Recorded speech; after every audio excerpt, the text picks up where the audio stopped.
अब बात कर लेते हैं मध्य प्रदेश में वक्फ संशोधन कानून के असर की।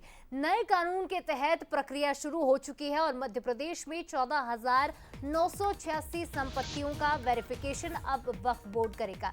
तो भोपाल की अगर बात करें तो 81 गांव में 777 संपत्तियों का सत्यापन पूरा हो गया है और प्रदेश में वक्फ संपत्तियों की संख्या 23,118 है। वक्फ संपत्तियों के प्रबंधन और संरक्षण के लिए ये कदम उठाया गया है। तो जिस तरह से दोनों ही सदनों में ये बिल पास हुआ, राष्ट्रपति से भी मंजूरी मिल चुकी है, लेकिन अब एक्शन में मध्य प्रदेश सरकार आती नजर आ रही है। संशोधित कानून में वक्फ संपत्तियों के वेरिफिकेशन को अब कंपलसरी कर दिया गया है। ये बड़ी खबर मध्य प्रदेश में वक्फ संशोधन कानून से जुड़ी हुई बड़ा एक्शन लेने की तैयारी में है मध्य प्रदेश सरकार और अब 14,986 संपत्तियों का वेरिफिकेशन वक्फ बोर्ड करेगा। भोपाल की खासतौर पर अगर हम बात करें तो 81 गांव में 777 जो संपत्तियां हैं इनका वेरिफिकेशन पूरा हो चुका है और एक्शन लगातार जारी है, वेरिफिकेशन लगातार जारी है।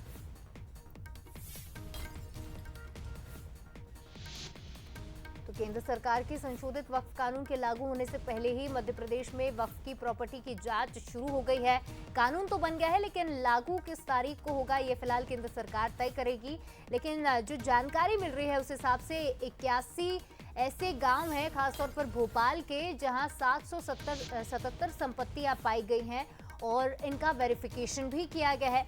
14,000 से ज्यादा संपत्तियों का वेरिफिकेशन अब वक्फ बोर्ड करेगा। तो पूरे प्रदेश की अगर हम बात करें तो 23,118 वक्फ बोर्ड की संपत्तियां हैं। वक्फ संपत्तियों के मैनेजमेंट और इनके संरक्षण के लिए अब कदम उठाए जाएंगे और इस कानून को लेकर अब देखना होगा कि क्या कुछ एक्शन मध्य प्रदेश सरकार की ओर से उठाए जाते हैं।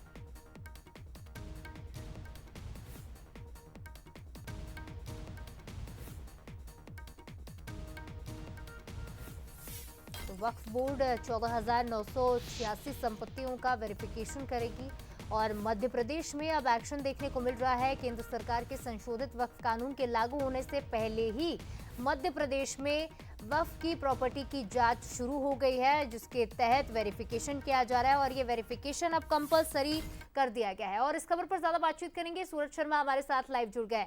सूरज, ये कानून तो बन गया है लेकिन अब मध्य प्रदेश सरकार चाहती है कि सबसे पहले एक्शन में आए और जिस तरह से वेरिफिकेशन शुरू कर दिया गया है, लगभग कितना वक्त लगेगा सारी प्रॉपर्टीज का वेरिफिकेशन करने में और क्या ये पूरी प्रक्रिया होगी, समझाइएगा। देखिए, बिल्कुल जिस तरीके से लोकसभा राज्यसभा में वक्फ संशोधन विधेयक पारित हुआ उसका असर भी देखने को मिल चुका है और मध्य प्रदेश की बात करें तो करीब 24,000 जो संपत्तियां हैं वो वक्फ बोर्ड में दर्ज हैं। इसके साथ ही भोपाल की बात हो तो करीब 14,000 से ज़्यादा प्रॉपर्टी इसमें रजिस्टर्ड है। इसमें खासतौर से हम देख रहे हैं कि 700 से ज़्यादा जो संपत्तियां हैं उनका वेरिफिकेशन भी हो चुका है क्योंकि सरकार चाहती है कि कई ऐसी प्रॉपर्टीज़ हैं जिन पर कहीं ना कहीं कब्जा किया गया है। ऐसे में जो ज़रूरतमंद मुस्लिम लोग हैं, जो गरीब तबके के लोग हैं, जिनके लिए प्रॉपर्टी दान की गई थी, उनका जो सदुपयोग है उनके जीवन में, उनके विकास के लिए, उनकी भौतिक सुख सुविधाओं के लिए हो। और साथ यही कारण कानून के तहत सरकार चाहती है कि जो वक्फ की प्रॉपर्टियां हैं वो जो जरूरतमंद मुस्लिम परिवार के लोग हैं उनका जो काम काज चले, इसको लेकर वो किया जा रहा है और इसको लेकर अब वेरिफिकेशन भी शुरू हो चुका है।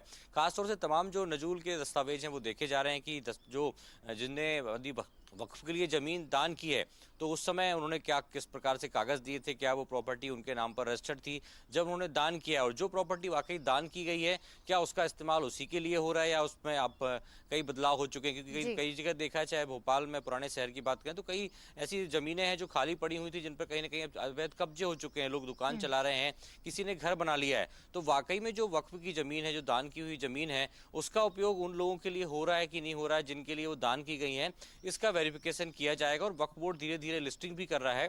भोपाल की बात करें तो 7 से ज्यादा ऐसी प्रॉपर्टी हैं जिनका वेरिफिकेशन हो चुका है और बाकी तमाम जो जगह है उसका वेरिफिकेशन भी आने वाले समय में धीरे धीरे किया जाएगा। शिवाली, निश्चित तौर पर यानी वक्फ बोर्ड अब इस बात का पूरा ध्यान रखेगा कि किसी भी जमीन का गलत इस्तेमाल तो नहीं हो रहा है, कहीं गोरख धंधे तो नहीं चल रहे हैं, किसी भी जमीन का गलत इस्तेमाल ना हो और खासतौर पर इसका फायदा गरीब मुसलमानों को मिले, इस बात का ध्यान रखा जाएगा। फिलहाल तमाम जानकारी के लिए आपको बहुत शुक्रिया सूरज।